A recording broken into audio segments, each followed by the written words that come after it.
ఈ రోజున ప్రపంచంలోనే నెంబర్ వన్గా చేయాలని మీ అన్న కష్టపడి ఇతర దేశాల్లో నెంబర్ వన్ యూనివర్సిటీ టైఅప్ చేశాడు. ఈ రోజు నువ్వు చేసిన విధానం ఏమిటి? నువ్వే ఒకప్పుడు నాకు ఇవి ఏమొద్దు నేను యాక్టింగ్ అన్నావు. ఈ రోజున ఏం చేస్తున్నావు? విద్యాలయాల మీద పడ్డావు. తల్లిదండ్రులు చాలా గొప్పవాళ్ళరా. కొంతమందికి డబ్బు కట్టలేకపోవచ్చు, కట్టని వాళ్ళకు కొంత సహాయం చేసావు. అంతా సహాయం చేయలేము. బ్యాంకుల్లో డబ్బు కట్టాలి, లెక్చరర్స్కి డబ్బులు ఇవ్వాలి, యూనివర్సిటీ బ్రహ్మాండంగా నడపాలంటే మంచి లెక్చరర్స్ కావాలి. ఇవన్నీ తెలిసి చేస్తున్నావురా 32-33 సంవత్సరాల నుంచి.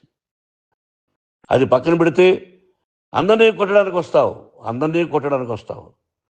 మీ అన్నం తిడతావు.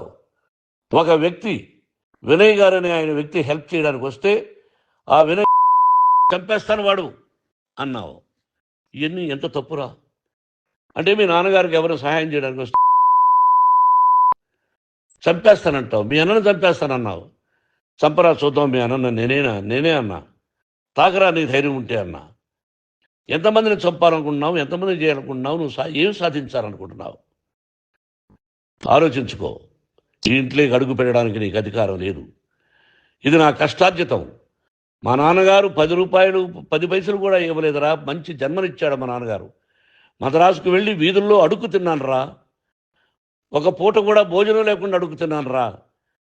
న్యాయంగా మోహన్ బాబు తిడతాడు కొడతాడంటారు కానీ మోసగడనం లేదురా.